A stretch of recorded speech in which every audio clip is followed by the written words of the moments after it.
big four, which match I want to see most, I want to see Tanahashi and Omega.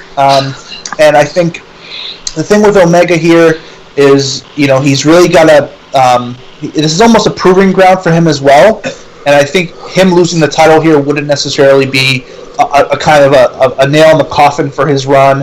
I think we overstate how much these title runs really mean in the grand scheme of things, especially someone like Omega who, again, granted this is his first title run, but at the same time, I don't necessarily know how important this run is. I think this match is more important than anything, and I think him losing it wouldn't necessarily hurt Omega's overall mystique or anything like that.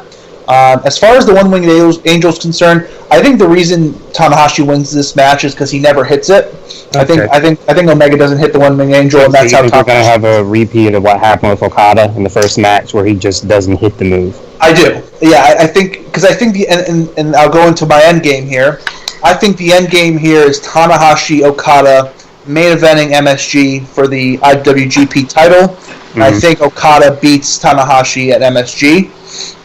And that's why, that's my biggest reason for picking Tanahashi here is I don't see a path of Omega coming out of this show and it leading to multiple title defenses. Where with Tanahashi, I can see, right after this show, I see Jay White being implemented into that role where it's going to be Tanahashi and Jay White going into the next couple of months, and then I think they transition from Tanahashi to Okada. And I think in the end, we're going to get, as crazy as this sounds, I'm going to call it now, I think we get Tanahashi Okada one last time main eventing the Tokyo Dome next year. See, this is where I have Kenny winning, and this could just be me over-predicting. That tag match that happened last year, the Golden Lovers against Tana and Will Ospreay, really great match. Mm-hmm. In that match, and again, this just could be me over-predicting, but I'm starting to see a pattern with Ghetto's booking, especially when it comes to protecting finishers. I don't know if you remember, but in that match, Tana hit Kenny with the high fly flow. He hit his finisher on Kenny, but Kenny didn't hit his at all. He didn't. So we have visually seen Kenny take Tana's best shot, and he took it. He withstood it. That's a big deal, because normally, I've only been watching New Japan full time for about 4 years now. And the common trend I'm seeing for these WrestleKingdom matches is that you don't see one person hit their finisher in the build-up to it. You only see it when it comes time for the actual match.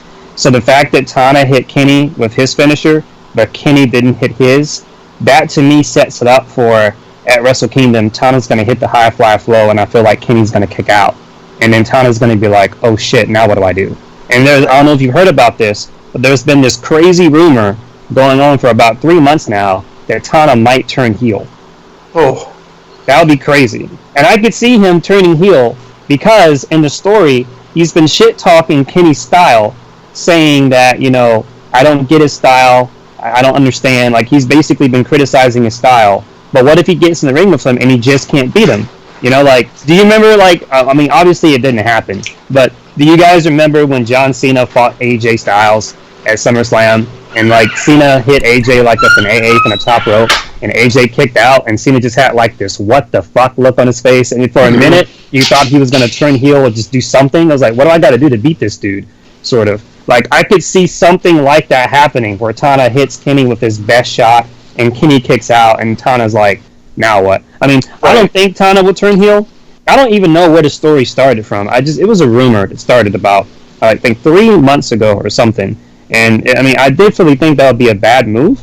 That would just be a swerve, just for the sake of it, kind of like Austin turning heel, Right. I definitely think Tana should stay face forever, because he's Tana. But what you're saying, Aaron, is you think that, in your opinion, so you're saying you don't think Kenny's going to hit the One-Winged Angel. He's just not going to hit him.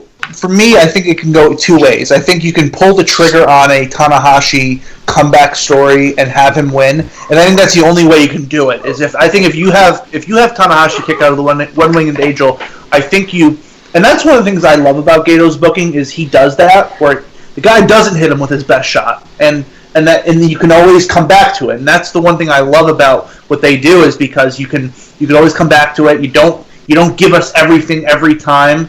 And I think that's an option. And I could also see your point as far as, Kenny finally hits that move, and Tanahashi can't overcome it, and that's the story they tell, where Tanahashi had this long road to this match, and it just wasn't enough at this point in his career, because he's just a little bit past his prime, a little too past his prime for someone like Omega, who's in his prime right now. I can see both stories being told, but for me, just in theory and thinking about how Gato books and just the story they've been telling with Tanahashi and the story they want to tell going into 2019, I don't see Kenny retaining. I don't know why.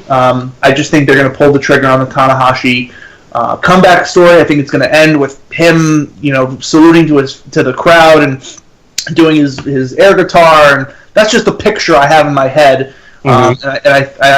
I don't know. I mean, that's where I'm leaning towards that way, but I can easily see your point in as far as having Tanahashi fall short. I can see that too. All right, one last word on New Japan, and then I'll be out. If New Japan is very serious about this U.S. expansion, and obviously they are, with all the stuff going on with WWE and with this AEW stuff, I've been very respectful in the past because, I like to respect every country's culture. But being serious, if New Japan is serious about this U.S. expansion stuff, they need to kind of stop this whole thing that they've been doing these past couple of years, where they renegotiate contracts like the day before WrestleKingdom. They need to. It's time for them to start.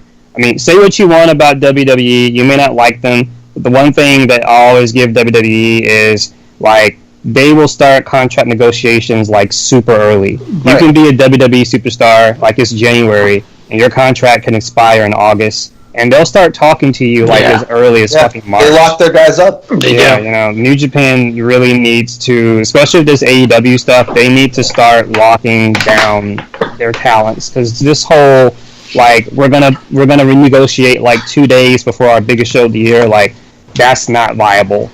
They're going to have to start locking people down. Maybe they don't want to, but if they're really serious about this U.S. expansion stuff, they're going to have to change. And I understand change is hard because it's their culture, but they're going to have to, change up their game there.